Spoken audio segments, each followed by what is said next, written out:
Por principios de los 90, un animador y director japonés caería en un periodo de estancamiento creativo relacionado a diversos problemas tanto personales como también encontrados con la propia industria en la que trabajaba, que lo estaban carcomiendo mentalmente y lo congelaron de toda posible productividad luego de terminar de trabajar en una animación que le había roto el espíritu y la posterior cancelación de otro proyecto sobre el cual había puesto muchísimo esfuerzo. En este nefasto contexto, Toshimichi Otsuki, quien era productor de King Records, lo llamaría y tendría una conversación sobre el estado actual de la animación japonesa que derivaría en ellos concordando que se necesitaba algo nuevo y fresco, una idea original que rompa con lo establecido. Y Otsuki le pediría en esta charla que le traiga algo nuevo, lo que sea, y él iba a darle el visto bueno para avanzar con ese proyecto. Este director, como ya muchos saben o se pueden imaginar, era Hideaki Anno, y el proyecto sobre el cual comenzaría a trabajar tras este diálogo, como también podrán imaginar, sería Historia.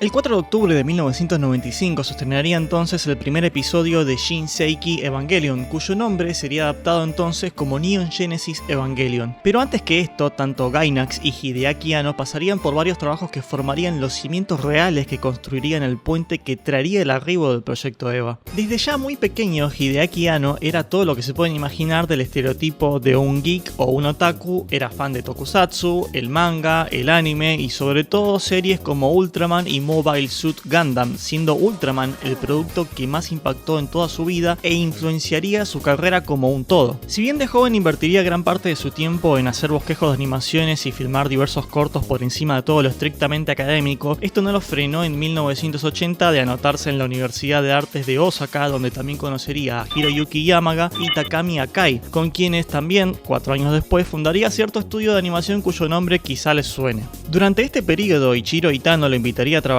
en algunas animaciones de Macross y desde entonces Hideaki lo mencionaría siempre como su primer maestro, aprendiendo a primera mano sobre la industria de la animación por primera vez a través de él. También durante este periodo, por dedicarle más tiempo a proyectos animados autofinanciados que la universidad, sería finalmente expulsado de esta, pero luego en el 84 el propio Hayao Miyazaki lo contrataría como animador para Nausicaa of the Valley of the Wind y luego de ese film trabajaría en uno de los proyectos de Macross llamado Macross Do You Remember Love. Completamente comprometido entonces con trabajar en la industria de la animación, por esta época Hideaki apuesta todo a estos trabajos y se muda a Tokio, y en ese entonces funda un par de estudios de animación, dentro de los cuales se destacaría años después uno que originalmente se llamó Daikon Film, el cual en el 85 se cambiaría el nombre a Gainax. Una vez allí, aún como animador, trabajaría por 18 meses en Royal Space Force, la cual saldría recién en el 87. En este proyecto, Anno asumió la responsabilidad de contratar personal para la película, además de contribuir como diseñador mecánico y actuar como director de animación. Y me detengo un momento en Royal Space Force porque en este film aparecen por primera vez elementos clave que serían casi que la marca registrada de Gainax, y para esta época es una película de una animación que se mantiene bastante bien hasta el día de hoy. Algunos de estos elementos fueron el tono religioso, el contraste constante simbólico de la vida representada desde la sexualidad y la muerte, usando como tótem a la guerra, los cementerios llenos y los hilos conspiranoicos políticos influenciando la trama. Todos estos aspectos funcionarían al lado de la narrativa visual, ambiental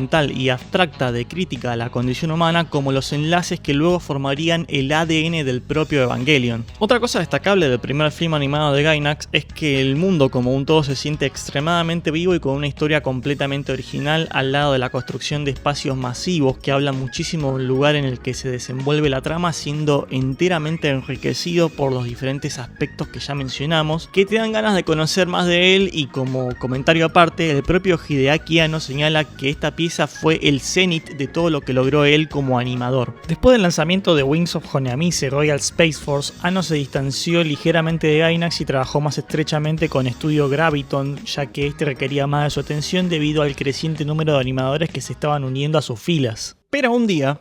por pura casualidad, leyó el guión del segundo episodio de un proyecto de animación de video original que había caído en el limbo de desarrollo porque no había ningún director asignado a ese proyecto. Y este proyecto era Gunbuster, y Anno se conmovió hasta las lágrimas con el guión de Hiroyuki Yamaga. Sin embargo, giró sobre la idea un tiempo hasta decidir que se postularía para asumir el cargo de director del proyecto. Pero debido a ciertos problemas que entraron en juego, el inicio de la producción se retrasó un poco, por lo que Anno aprovechó para participar en la producción de la película de Isao Takahata de 1987, La tumba de las luciérnagas. En 1988, entonces, se estrenaría el OVA Gunbuster, un proyecto que sería un éxito comercial, además de ser el debut de él como director. En esta también se enfrentó a diversas situaciones que nunca antes había encontrado en su carrera y, debido a varios factores, Anno aceptó el trabajo de director en jefe de la serie Nadia The Secret of Blue Water en 1990, momento en el que se vio inundado por aún más situaciones que no había manejado previamente, aprendiendo así de primera mano cómo los horrores acechan a la producción de una serie de animación para la televisión. Por 1991, a pocos años de haber hundido la punta de los dedos de los pies en las aguas turbulentas que simbolizan la animación japonesa de los 90, Hideaki pasó por días improductivos debido a su incapacidad para distanciarse mentalmente de Nadia, incluso después de que esta terminó su transmisión. En medio de este limbo creativo elaboraría numerosos planes y proyectos, tanto por iniciativa propia como en colaboración con otros, pero todos fracasarían. Y en medio de este hecatombe, el proyecto de un largometraje titulado Blue Uru finalmente tomó forma y comenzó la producción de su animación, solo para ser cerrado debido a circunstancias fuera de su control.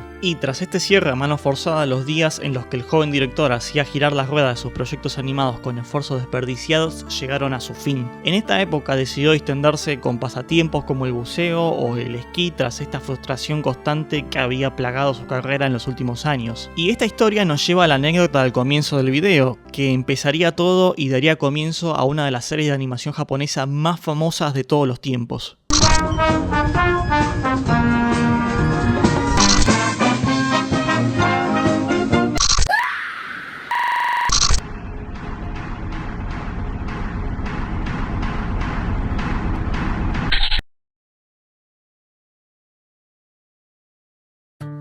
Evangelion se apoyaría muchísimo en lo que había representado la carrera de Hideaki Anno hasta el momento. Sin embargo, hay muchos puntos que llevaron a estos sucesos. Mientras él afirma que en su momento había perdido su motivación como animador, aún así reflejó mucho de los elementos que trabajó durante su experiencia en Space Force. Como director, trajo su vivencia en Gunbuster, la cual, al igual que Eva, también fue influenciada por Ultraman. Los simbolismos y la filosofía fuertemente resaltados, que ya se habían visto periféricamente en la primera animación de Gainax, él menciona en entrevistas que son elementos más cercanos al puntillismo y lo pedántrico, ya que hasta el momento de Eva no había hecho ningún trabajo sobre ningún aspecto filosófico alguno. En una entrevista para NHK en 2004 dijo: "No sé nada de eso, pero si uso estas palabras me voy a ver inteligente. Eso es Eva". Sin embargo, de una misma forma, en esa misma entrevista, Hideaki señala que Evangelion fue en su momento para él un mecanismo de escape de la realidad. Entonces, para Evangelion hay una dicotomía en su esencia de ser un pilar filosófico del anime moderno y al mismo tiempo no haber tenido una dirección intencional hacia esa dirección de parte de su director. Y este aspecto de por sí solo se derrumba en sí mismo por el efecto ondulatorio que generó la propia serie luego de que ésta apareciera por primera vez en las pantallas del milenio pasado,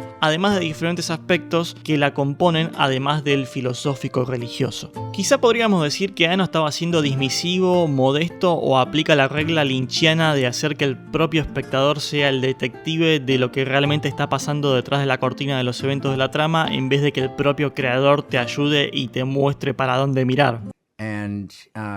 Figure out a way to get it done. Hay fuentes, que vamos a mencionar en un rato, que señalan que parte del éxito de la serie se podría encapsular en la mezcla del efecto de shock del gore de muchas de sus escenas y la tentación sexual al target masculino. Y aún así sería un pensamiento cerrado el otorgar que Evangelion es lo que es por apelar solo a la pulsión sexual o al morbo violento, porque habían muchos aspectos en el lenguaje de cómo fue construida que tienen mucho que ver con tanto ser un producto de su tiempo como las piezas que la construyeron en sí. En la autopsia que es posible hacerle al lenguaje que Evangelion comunica, es probable diseccionar elementos intencionales, utilitarios y circunstanciales que jugaron a favor de la serie, como el elemento psicológico al lado del análisis de personaje, el elemento filosófico, el elemento religioso que hace un juego paralelo a estos dos anteriores y el elemento audiovisual con el cual Evangelion enmarca a todos estos que ya mencionamos y que es el más quintesencial para entender realmente cómo funciona la maquinaria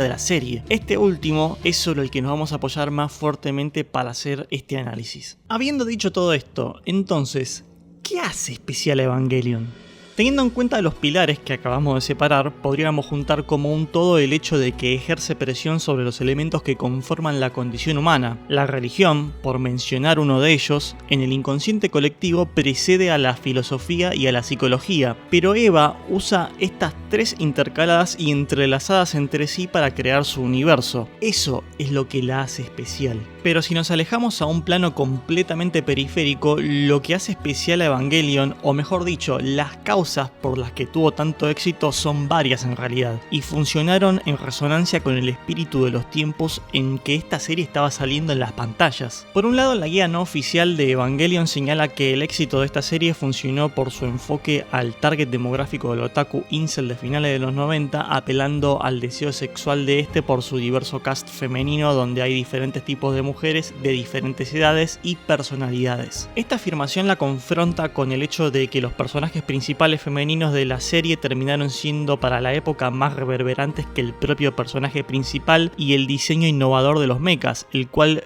cambiaría desde entonces el estándar japonés del diseño tradicional de mechas. Y en esta nota también me gustaría resaltar que los diseños de los mechas en Evangelion, o mejor dicho, las armaduras mecánicas de los Evas, cambiaron de hecho para siempre la percepción y los diseños de todas las series que vinieron después de esta. Es posible, bajo ninguna duda, para alabanza o desprecio de muchos, el decir que hay un antes y un después de Evangelion en lo que es el diseño tradicional de robots en el género mecha japonés. En un principio, solapando a la idea del diseño innovador para los entre comillas mechas, se hicieron muy pocos juguetes y figuras de acción de estos al comienzo de la serie por una idea que el propio Hideaki Anno aclararía diciendo: Con las recientes series de anime de robots, ha habido muchos casos en los que los fabricantes de juguetes meten sus grandes narices desde la etapa de diseño para poder obtener un resultado que sea fácil de convertir en un juguete. No quiero ninguna interferencia de los fabricantes de juguetes, así que voy a diseñar un robot que simplemente no se puede convertir en un juguete.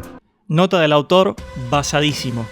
Pero volviendo al punto sobre el que la guía apunta al éxito de Evangelion, el desarrollo de esta afirmación nos habla de que la prueba fundamental del éxito en relación a sus personajes femeninos es el desbalance de la cantidad de figuras y merchandising que fueron vendidas en ese entonces de tanto Asuka como Rei en contraste con Shinji y el propio Eva. Pero para cerrar esta pregunta sobre qué hace especial a Evangelion, la realidad es que la respuesta de la propia guía no oficial deja algo que desear, porque la realidad es que esta misma serie trascendió a mucho más que solo seducir a una audiencia masculina puberta encerrada en sus cuartos. Para esto no hay que ir más lejos que solo ver la cantidad absurda de trabajos, videos y ensayos que existen hasta el día de hoy que diseccionan elementos que hicieron a este anime brillar en su tiempo, y en particular en el sentido propio del lenguaje que maneja esta serie desde los pilares elementales que mencioné hace un momento. Entonces, desde lo práctico y periférico, el cast femenino reforzado le dio un empuje en ese entonces, pero en las profundidades de lo que esta serie trabaja por debajo de la superficie es donde su lenguaje se va armando y donde realmente nos llega su mensaje entre líneas desde lo audiovisual. Hey little buddy, how you doing? Oh my god. Whoa, whoa, whoa, whoa, whoa, whoa. Oh my god. Whoa, whoa, whoa.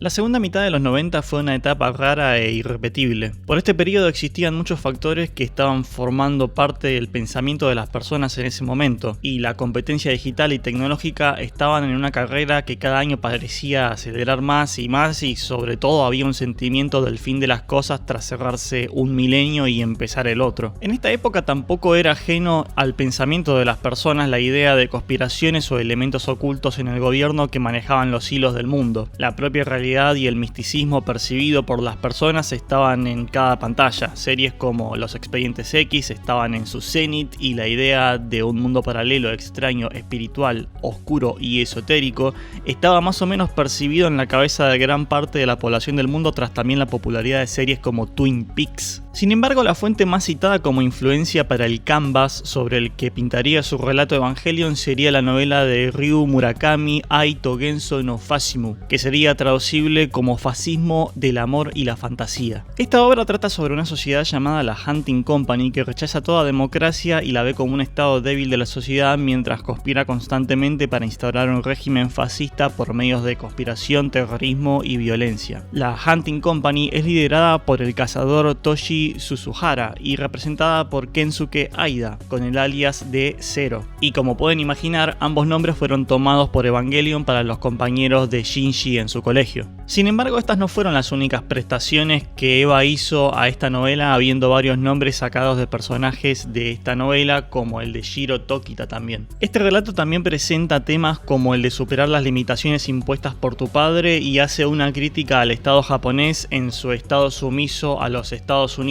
luego de la Segunda Guerra Mundial. El personaje de Toshi en la novela también podría ser referenciado en Gendo, siendo que ambos personajes son desconfiados de todo el mundo que los rodea, reservados y generando conspiraciones dentro de otras para alcanzar sus propios goles e ideales. En el plano de las ideas y el sentimiento de la trama de Evangelion estaba Fascismo del amor y la fantasía, pero en lo práctico de las tomas y las peleas entre los colosales Eva y los ángeles estaba la formación y la clara inspiración en los propios ángulos y el movimiento que se utilizaron en Ultraman por sobre toda otra, pero también con claras inspiraciones de Mazinger Z y Gundam. Así como estos animes y series, también es posible encontrar en Eva elementos de Space Battleship Yamato, Space Runaway Ideon, Devilman, The Prisoner, The Hitchhiker, Thunderbirds y Ultra Seven. En la literatura, además de Fascismo del amor y la fantasía, uno de los pilares más influyentes fue El fin de la infancia del autor C. Clarke, el cual explora la idea de transformación y evolución de la humanidad a partir de la integración de esta con una mente colmena alienígena, la cual se conoce como Overlords. De este concepto de la novela se tomó la idea del proyecto de instrumentalización humana que se desarrolla por los conspiradores de S.H.I.E.L.D. durante la serie. Otros trabajos literarios sobre los que se inspiró Eva fueron The Divine Invasion de Philip K.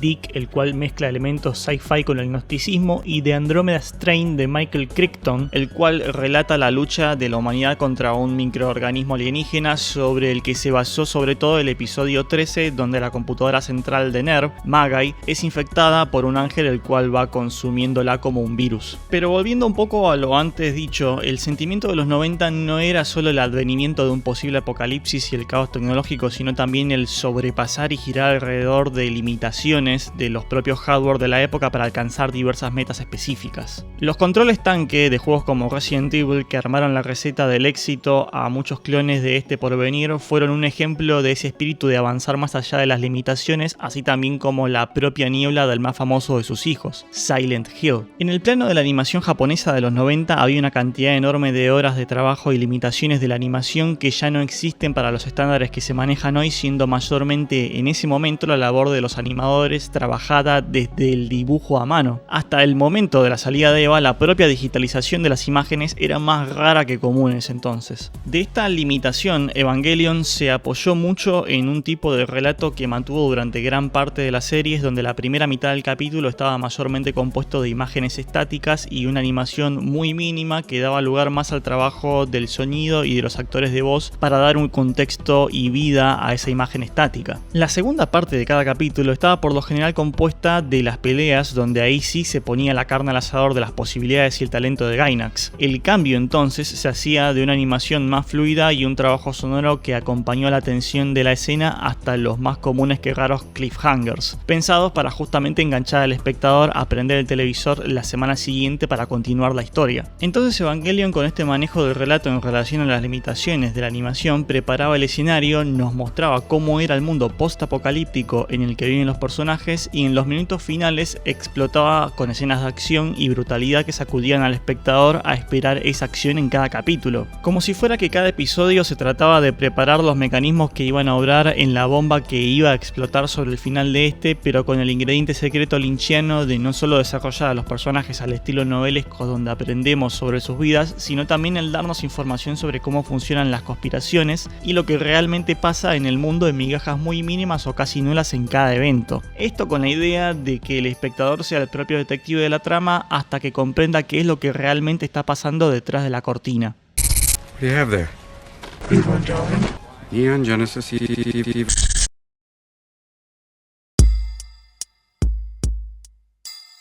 Los principales elementos clave por los que audiovisualmente Evangelion toma cuenta de contarnos sus relatos son sus escenarios y el silencio. El propio primer capítulo tiene muy poco diálogo de los propios personajes que se nos presentan y mucho más del mundo en el que estamos entrando. Este es un mundo post-apocalíptico, pero este no se trata de un desierto desolado o un páramo donde no se puede pensar en un futuro para la humanidad, sino que las personas en el mundo de esta serie son resilientes al fin de los tiempos y lograron prevalecer gracias a sus avances tecnológicos. Esta idea de armar un relato ambiental iría avanzando a lo largo de la serie y formaría parte de las pastillas de información que la componen, sobre todo en los momentos en los que se nos presentan los hechos del segundo impacto en capítulos posteriores. Esta forma de introducirnos de a momentos lo que le pasó al mundo de Evangelion también se aplica para contarnos acerca del mundo de los personajes. El propio protagonista de la serie suele muchas veces contemplar los lugares donde se encuentra, señalando que se siente como un extraño en ese lugar,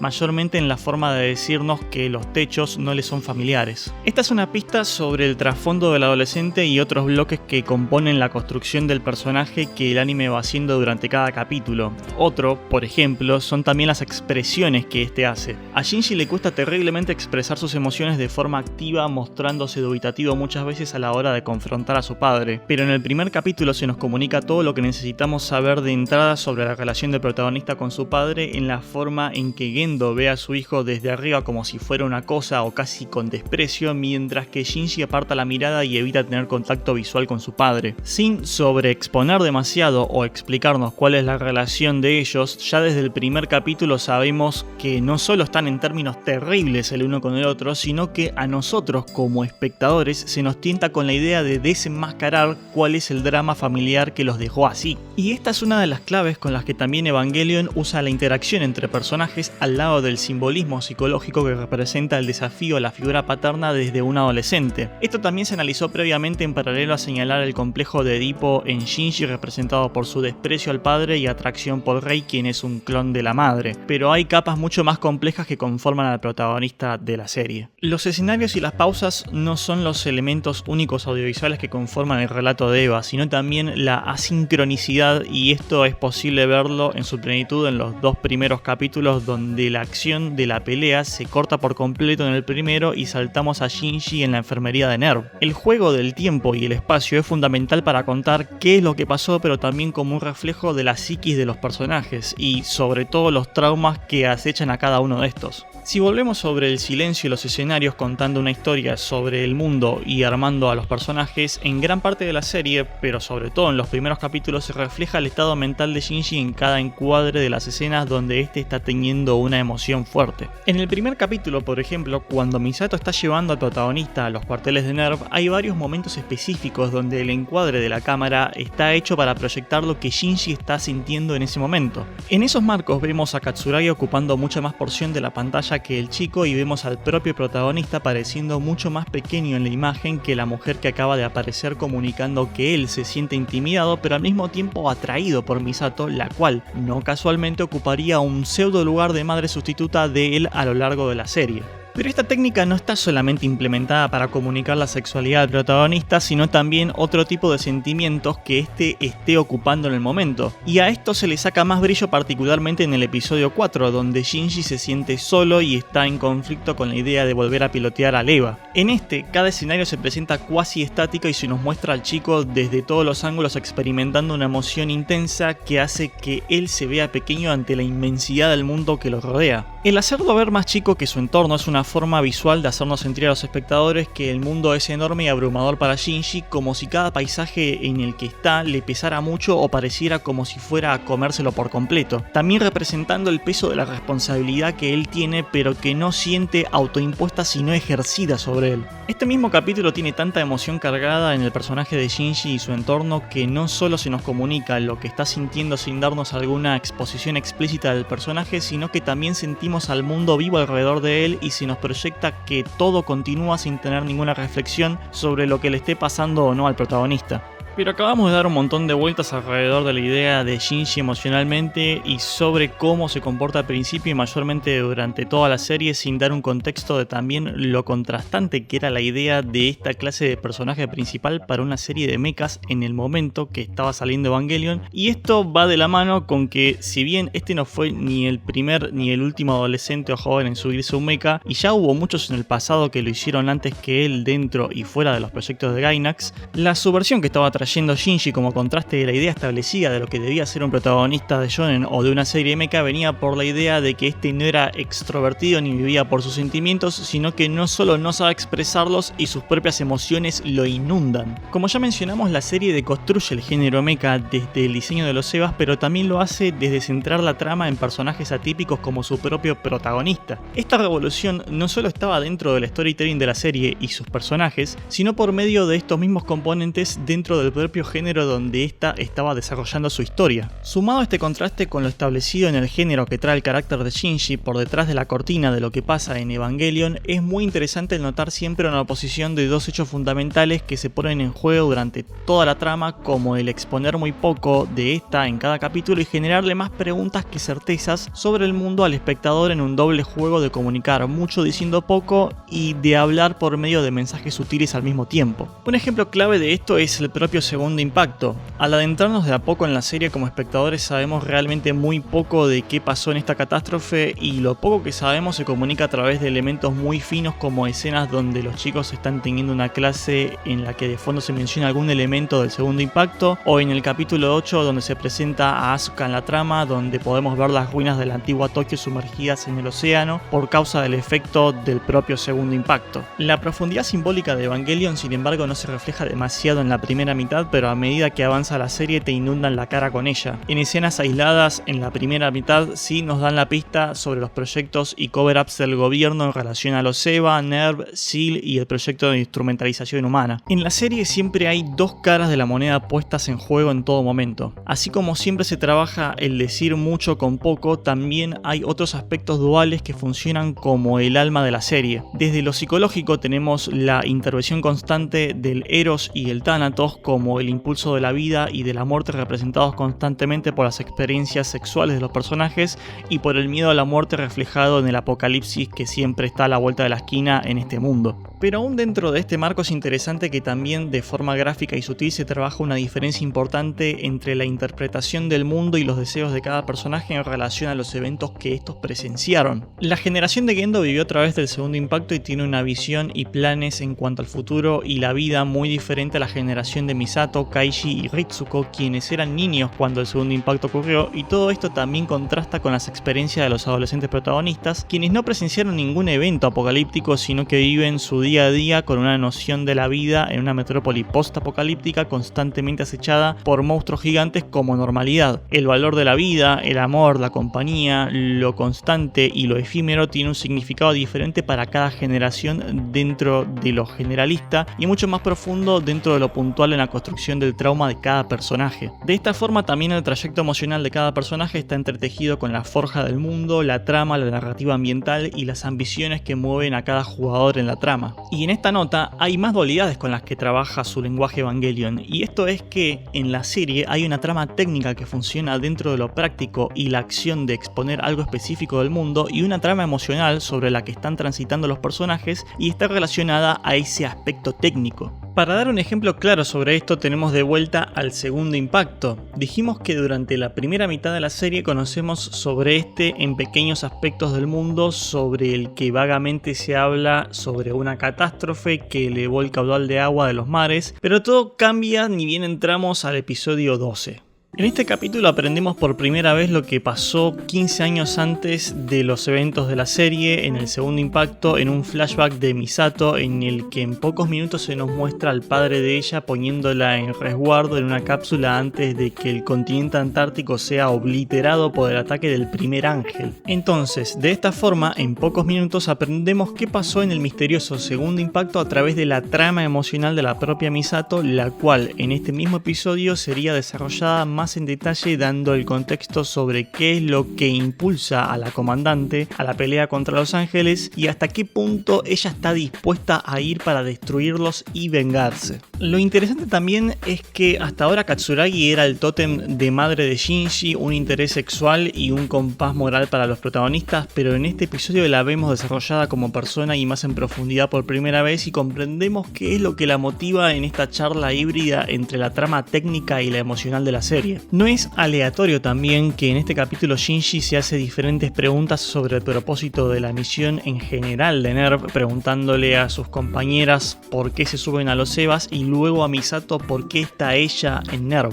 haciendo que ésta profundice sobre que ella se proyecta en Shinji y por eso desde que llegó a Tokio 3 no dejó que este esté solo y le invitó a vivir con ella porque entiende la posición y los sentimientos del protagonista. Entonces nos explica que su papá vivía por su trabajo dejando de lado a tanto ella como su mamá y eso hizo que ella lo deteste, pero eso estaba en conflicto con el hecho de que termina dando la vida por ella y desde entonces no sabe cómo sentirse al respecto de su padre. La única certeza con la que se queda es que odia a los ángeles y su meta es destruirlos a todos y por eso se unió a NERV, la venganza. Por todas estas cosas que estamos apuntando, tampoco es aleatorio el hecho de que en el capítulo anterior a este pasara un conflicto entre Shinji y su padre, donde este se estaba desentendiendo del cuidado de su hijo y ahora en este episodio tengamos al protagonista recibiendo por primera vez en la serie un cumplido de Gendo, cerrando la idea principal del capítulo sobre el propósito de pilotear un EVA que se estaba entrelazando con la trama personal de Misato y la trama técnica de mostrarnos los eventos del segundo impacto. Mientras que la tutora de Shinji estaba en NERV por venganza y sus compañeras piloteaban a los EVAs de igual forma por motivos personales, entonces su resolución sería la de alcanzar la aprobación de su padre. Esto también nos interconecta con uno de los temas principales de Evangelion, la paternidad. Hablamos anteriormente sobre que hay una suerte de Edipo en Shinji, pero este también está presente en Misato al confirmar en el episodio 15 que ella dejó a Kaiji tras notar que buscaba cualidades de su padre en él. Y aún así, este complejo no es lo único que mueve la relación de los personajes con sus padres, sino el propio conflicto con la figura de paternidad y maternidad en toda la serie,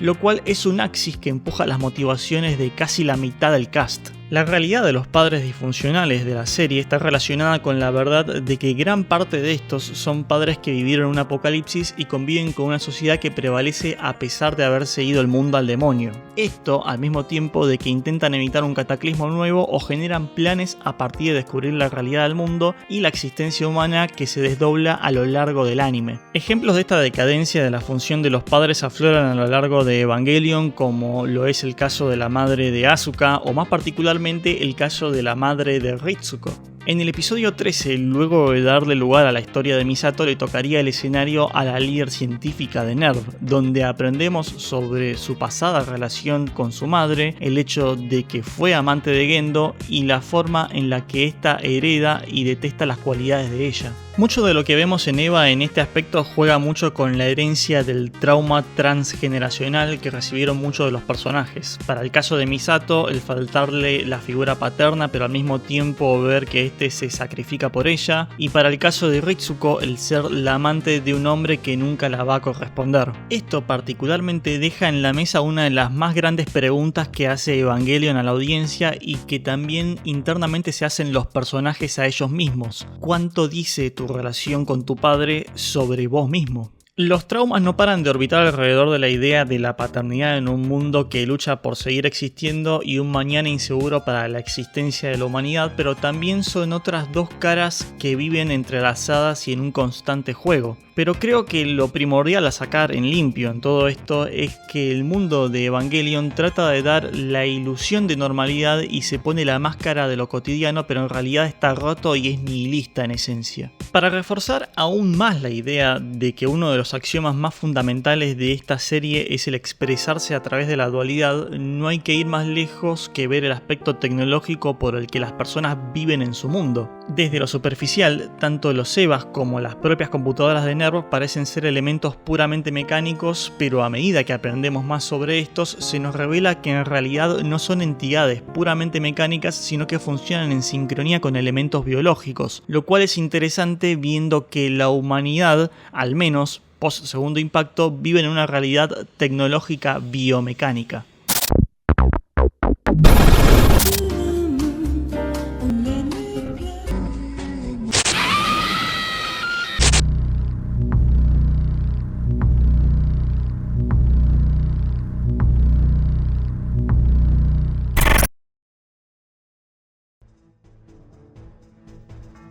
Entonces, si repasamos lo que estuvimos decodificando hasta ahora, Evangelion utiliza elementos duales para contar toda su narrativa y construir su mundo. Entre los que ya mencionamos está la trama técnica entrelazada con la trama emocional, la tecnología mecánica y la biológica, y si avanzamos un casillero adelante nos encontramos con el simbolismo psicológico y religioso. Para estos dos pilares que funcionan también en conjunción, la serie toma inspiración del lado de la psicología en el freudianismo tradicional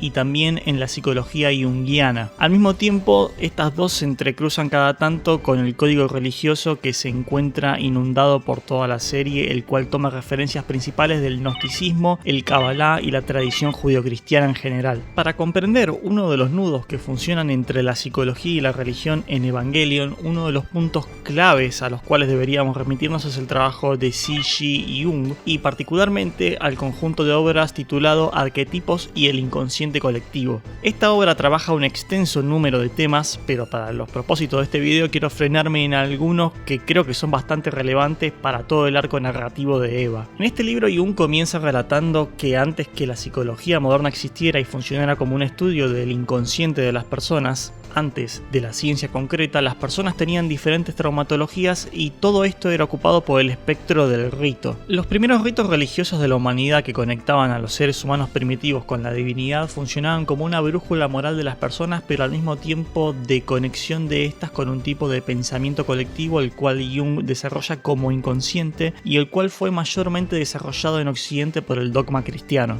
Piénsenlo de esta manera: para muchas personas, hace muchos años la clave para expiar sus dolencias emocionales o la percepción propia de la transgresión del mandamiento de la iglesia fue, en muchos casos, y sigue siendo, el método del confesionario. Ante la discreción de un sacerdote o cura, entonces una persona cuenta sus pecados y este actúa de acuerdo al régimen eclesiástico para trabajar junto con esa persona ese trauma o pecado que le estaba pesando, usando de alguna forma la figura divina en un cargo pseudoterapéutico. Si vamos al caso de Eva en cuestión, las personas en la serie son gente extrañada entre sí, son huérfanos, seres rotos en una sociedad que hace todo lo posible para sobrevivir en un mundo que no le da más lugar al ser humano. Entonces, los cultos y las conspiraciones en forma de SEAL proliferan, así también como las ideas de religión reforzadas por los eventos alienígenas que están acosando al mundo. Muchos análisis en particular también apuntan al caso de la película The End of Evangelion, cuando todas las almas convergen en una entidad y todos los humanos pasan a ser de vuelta un caldo primigenio, con la idea misma del inconsciente colectivo aplicando a que todos los humanos pasamos a formar nuevamente parte de esa misma fuente primordial. Esta idea también podría jugar a favor de otro concepto de Jung en el que éste interpreta al agua como el símbolo más corriente del inconsciente, algo así como un avatar de este, y el hecho de que la humanidad pase en su conjunto a formar parte de un estado líquido quizá refuerce esta idea o quizá haga estirar la comparación. Le dejo esa resolución a ustedes.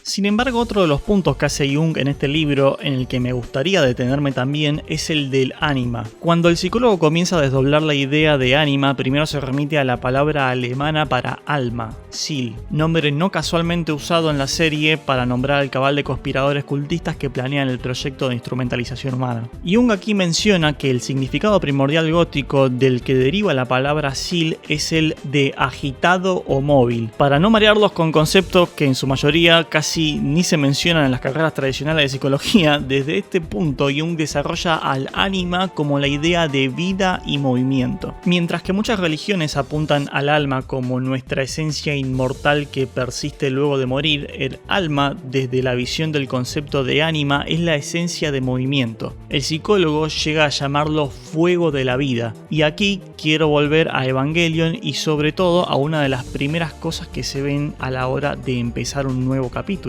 Lo que vemos en el opening es un fuego azul blanco que al mismo tiempo es una forma de representar al alma de la madre de Shinji dentro del EVA, y a medida que avanzamos en la serie también aprendemos sobre que el EVA por sí solo no puede moverse como un robot, sino que este necesita un alma, un piloto que lo controle, que más adelante se desarrolla en el concepto de explicar las dummy plugs. Pero el punto es que, de vuelta aquí, la expresión de alma funciona como acción de movimiento. En este caso, el fuego de la vida que impulsa al EVA. Muchas fuentes señalan al episodio 13 como el axis donde la historia de Evangelion comienza a tener un tono más personal y menos abarcador del mundo y de todos los temas grandes que lo inundan. Esto lo apoyan con el cambio sobre el número original de ángeles siendo 28 pasando a ser 17 y la idea de que el proyecto de instrumentalización humana iba a fallar por un ataque de los monstruos antagonistas desde la luna. Estas ideas también son atadas por varias de estas fuentes a la situación por la que estaba pasando un amigo de Hideaki Anno teniendo una recaída de su condición mental alrededor del desarrollo del episodio 16 de la serie. Esto, además de pesarle mucho al director, hizo que este se interesara más por la psicología del aparato psíquico humano y sobre todo también sumó una carga de estrés a su trabajo en Evangelion que corría la producción de cada capítulo para cumplir deadlines por un pelo y que junto a los ya mencionados fue un cóctel explosivo que se reflejó en la trama de la serie y en el desarrollo de los propios personajes.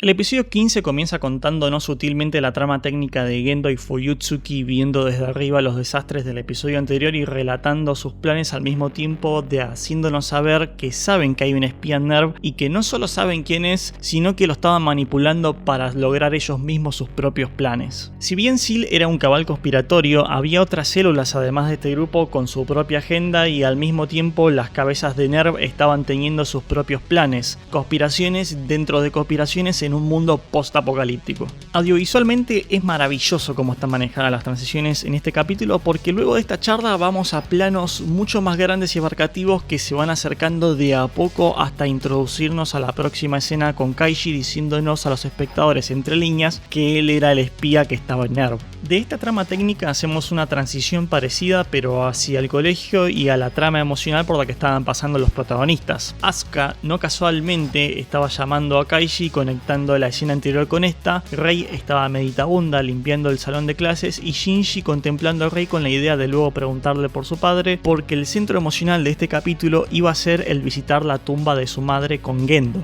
La escena donde finalmente están padre e hijo frente a la tumba de Yui es brutal en particular porque la transición de lo más grande a lo puntual nos muestra el desierto desolado de tumbas que comprenden el cementerio contándonos la cantidad masiva de personas que fallecieron tras los eventos de catástrofe mundial que dinamitaron el mundo de Evangelion. Si bien la charla del protagonista con su padre es corta, mucho se expresa también por la mirada de los personajes y el lenguaje corporal, pero al mismo tiempo nos enteramos a través de esto que Shinji no tiene recuerdo de su madre casi y que hace 3 años él fue quien huyó de su casa, además de que el cuerpo de la madre no estaba en ese cementerio sino que la lápida no era más que un memento. La pregunta clave también de este capítulo sería si Shinji huyó realmente o fue abandonado y también algo que ya mencionamos y esta escena trae nuevamente el cuánto de la relación de nuestros padres nos habla de nosotros mismos. El episodio siguiente a este último entonces pondría a prueba otro concepto de la psicología y sobre todo uno trabajado también a fondo por Jung, el de la sombra. Tras enfrentarse a su padre frente a la lápida vacía de su madre, ahora le iba a tocar al protagonista enfrentarse a él mismo, o mejor dicho, a su lado sombra. Esto se anuncia simbólicamente siendo el EVA 01 tragado por la sombra del ángel que los estaba atacando a principio del capítulo 16. Lo interesante de esto es que de esta forma el monstruo no solo representa al antagonista del episodio, sino que también proyecta al lado sombra de Shinji a él mismo. Pero para quien jamás haya escuchado sobre este pilar de la psicología, la sombra se denomina al lado inconsciente de la personalidad de todas las personas personas que no corresponde al ego ideal, y esto genera una resistencia del ego que proyecta esta, entre comillas, sombra. En palabras más sencillas, esta sombra representaría todas las cosas negativas que nosotros autopercibimos y tendemos a reprimir de nosotros mismos. Por ejemplo, un millonario con un ego enorme que esté todo el tiempo mostrando todas sus riquezas en las redes sociales quizá encierre dentro de él un aspecto de su personalidad extremadamente inseguro y proyecta de esta forma al exterior una ilusión de determinación y seguridad, escondiendo y despreciando inconscientemente su lado más débil, sensible e inseguro. Ahora, teniendo en cuenta qué es lo que significa la sombra, el que Shinji junto a su Eva sean tragados por la que está proyectando el ángel y que dentro de este el protagonista empiece a enfrentarse a estos aspectos reprimidos que representan a ese lado del que hablamos, ¿qué es lo que estaría detestando de sí mismo y reprimiendo a un chico tímido, endeble y que constantemente está plagado por la mirada fría de un padre extrañado de él? Empecemos dirigiéndonos un poco al elefante que se encuentra en medio de esta sala, sobre que todos los elementos en este capítulo no son para nada sutiles en cuanto a transmitirnos de que lo que se nos muestra y lo que estamos experimentando es la discusión de Shinji con su lado sombra, desde el Eva siendo atrapado por la sombra hasta la exposición que aparece en el preludio a este enfrentamiento. Aunque es entendible que para una persona que no esté en el tema de estos aspectos analizados por el dogma de la propia psicología y de vuelta, sobre todo Jung, quizás sean elementos que se puedan perder a simple vista.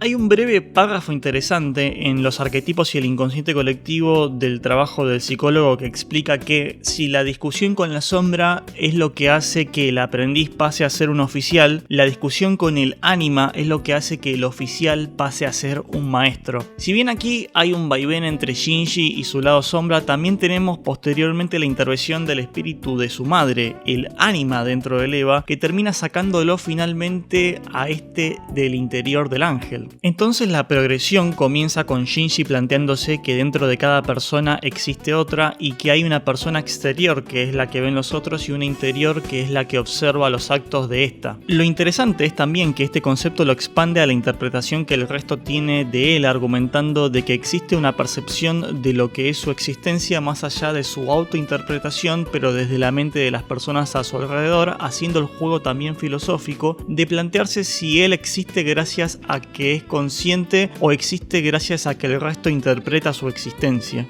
Entonces esto nos introduce a su lado sombra, el cual se manifiesta en forma de una versión más joven que él, que nos explaya sobre que lo que significa el lado interno con el que se estaba encontrando Shinji es el miedo al odio de los demás, el miedo a la desaprobación de su padre, el miedo a fallarles a todos, el no estar al tono con las expectativas que los demás tenían de él. El que su lado sombra sea un niño también funciona en sincronía con lo que es el propio Shinji. Él es un adolescente, está en un periodo de transición entre lo infantil y la adultez y tiene un sinfín de conflictos con esta etapa, además de encontrarse en un contexto en el que el mundo se fue al demonio. Su lado sombra es más pequeño, es un niño porque todo el tiempo el mundo exige actitudes y responsabilidades que deberían ser destinadas a un adulto, pero sin embargo se las carga a él cuando él mismo no se ve apto para llevarlas a cabo bajo ninguna circunstancia. Shinji se agarra de las palabras de felicitación de su padre como motivo para seguir subiéndose al Eva, pero su lado sombra le explica que él no debería funcionar así, sino que debería creer en su propio potencial y hacer las cosas por él mismo, ya que de otro modo no sería capaz de seguir adelante con su vida. Otro de los conflictos del protagonista en referencia a esto que dijimos es la relación con su padre en sincronía con el aspecto del veredicto que él tiene de sí mismo. Shinji tiene dentro de él el conflicto sobre si él fue un hijo no deseado y si él fue el que abandonó a su padre luego de la muerte de su madre, y en gran parte de la serie este detalle se deja como un aspecto vago del protagonista, como un juego en el que él se realiza las preguntas claves con las cuales los espectadores, atando puntos, comprendemos mejor el contexto de él y llegamos a posibles respuestas siguiendo el mismo trayecto madurativo que el protagonista está teniendo. Shinji no se habilita a él mismo a ser un niño y gira en torno a cumplir con el deber y una responsabilidad enorme para ser aceptado por su padre y el resto, pero en ese momento de desesperación el protagonista está arrinconado, quedándose sin oxígeno y al borde de la muerte. Entonces se enfrenta, luego de este tira y afloje con su sombra, al espíritu de su madre dentro del Eva que lo habilita a poder ser un niño nuevamente, tomando ella las riendas del mecha y generando que el Eva entre en un modo berserk. Oh yeah! 弘隆、傷つついてないわ。次回呪術廻戦。私が守るもの。いや、そんなたった今この瞬間に思いついたみたいにエヴァネタを絡めてこられても。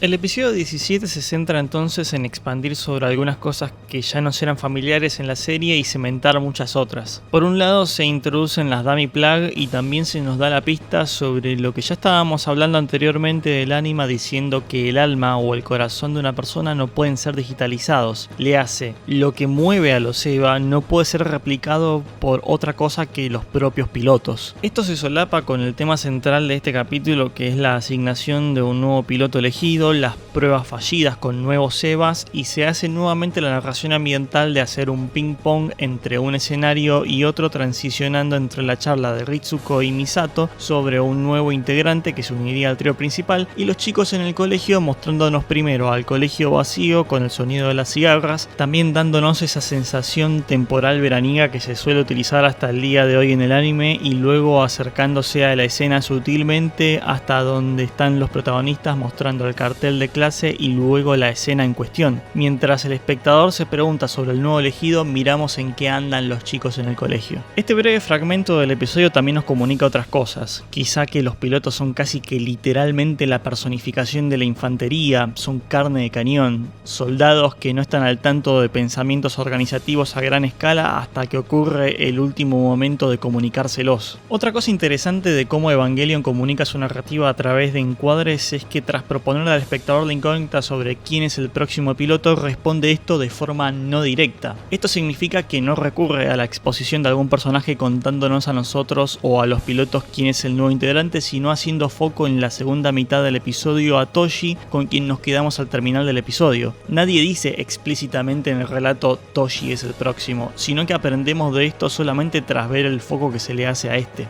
Una forma similar de hacer una revelación a través del relato visual se hace en Digimon Adventure con el personaje de Hikari como la octava elegida, pero con la crucial diferencia que aquí se remueve toda ambigüedad de lo que se está contando al no solo subrayar a la niña en los primeros episodios en los que sale, sino también el mostrar que esta tiene un Digivice, retirando toda duda e interpretación del espectador. De alguna forma esto intenta emular esta fórmula que usó Eva entre otros animes previos, pero intentando retirar detalles vagos y también dando a entender la diferencia del demográfico de audiencia al que estaba apuntando cada animación. Sin embargo, finalizando la desencriptación del código por el que Eva cuenta su historia y resaltando también esta idea sobre lo dual en todo lo que es presentado, no es casualidad tampoco que el protagonista tenga de compañeras e interés sexual a dos mujeres de su edad con tanto personalidades completamente contrastantes, sino también con una codificación de los propios colores de vestimenta que tienen, resaltando esta idea. Si bien ellas son, como dijimos recién, compañeras de él en la lucha contra los ángeles y un interés sexual, al mismo tiempo tienen sus propias motivaciones y desarrollo de sus caracteres a lo largo de la historia. Rei es reservada, fría, complaciente y dedicada a su labor.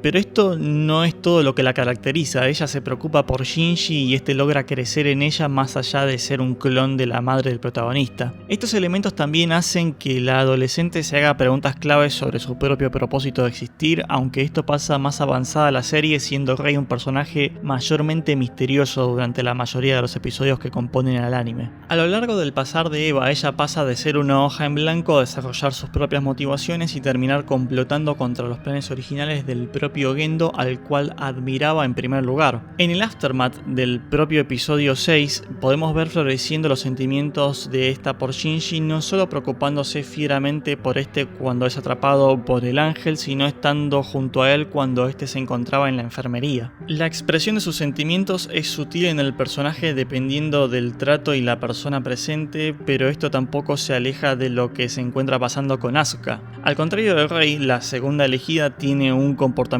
completamente extrovertido, lanzado y casi egotista, pero al igual que Shinji pasó por un severo trauma relacionado al abandono y el suicidio de su madre. Lo crucial a la hora de entender cómo funciona el personaje de Asuka es la forma de lidiar con este trauma para ella, que representa constantemente este incidente y busca a como dé lugar la aprobación de los demás y resaltar por encima de sus pares para sentirse a ella misma validada. La muerte de su madre fue una culpa autoimpuesta y su camino de redención es la mirada de los otros, aunque esto mismo es tanto su ambición como lo que la acecha en todo momento.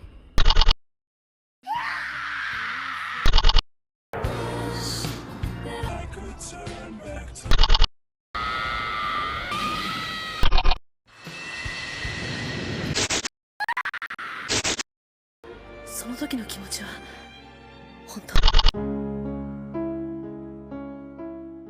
Evangelion es una serie trascendental para el rumbo futuro que tomaría la animación japonesa para adultos y en particular el género mecha. Como vimos a lo largo de este trabajo, hay varios puntos clave por lo que esta animación cuenta su historia y sin embargo es casi imposible abarcar todo, ya que de por sí cada capítulo de esta tiene algo particular que contarnos y al mismo tiempo cada evento está interconectado con otro futuro para armar una narrativa de la serie como un todo. Como mencionamos, también el relato de Eva es principalmente dual en cada uno de sus aspectos y al mismo tiempo esto se podría decir del propio Hideaki Anno con su ópera magna. Lo importante a interpretar con esto es que tanto Evangelion como Hideaki Anno funcionan in tandem. Uno de los centros más esenciales del anime es la depresión y cómo una persona lidia con esta y cómo avanzar en la vida tras sufrir de cuadros de esta índole. El propio director años después también contaría en varias entrevistas que él luchó con esta enfermedad y el mensaje que quería resaltar en su serie es que se puede salir de esta, que hay un camino y hay una vida saliendo del agujero de este tipo de aspectos de la psique humana del cual muchas personas alrededor del mundo sufren a diario y que encuentran muy poco consuelo y ayuda de sus pares. Este tipo de mensaje alentador de todas formas sería enfocado con más relevancia en las futuras películas donde rearmaría el esqueleto de Evangelion. El artista y la tragedia funcionan en sincronía y al mismo tiempo Eva aparece también en el relato de cómo tanto atravesar por la experiencia de una enfermedad mental y el cómo hacer que quienes hayan padecido de una situación similar puedan empatizar con esta. Con este video también quiero resaltar que si te sentís solo, si pasaste por algo que te haya dolido mucho o sientas que nadie está para vos, hay ayuda allá afuera y hay alguien que se está preocupando por vos. Hay personas que quieren verte feliz y explorando tu máximo potencial. No dejes que tu sombra sea la que maneje los hilos de tu vida y siempre hay una puerta en ese lugar esperando ser abierta. Y hay un mundo de posibilidades que quizá no hayas visto antes. Pero ante todo, también quiero decirte gracias por ver este video. Este trabajo no fue originalmente planeado en el canal y forma también parte de este plan de explorar nuevas fronteras y me gustaría que me acompañes. Darle like a este video, comentar algo, compartirlo e incluso suscribirte me ayudaría inmensamente a poder trabajar en el futuro en videos como este. Si quisieras ver más análisis de Evangelion o de algún otro anime también estoy leyéndote en los comentarios y sin más que concluir, vecinos del Dark Area, nos vemos en la próxima con más y más.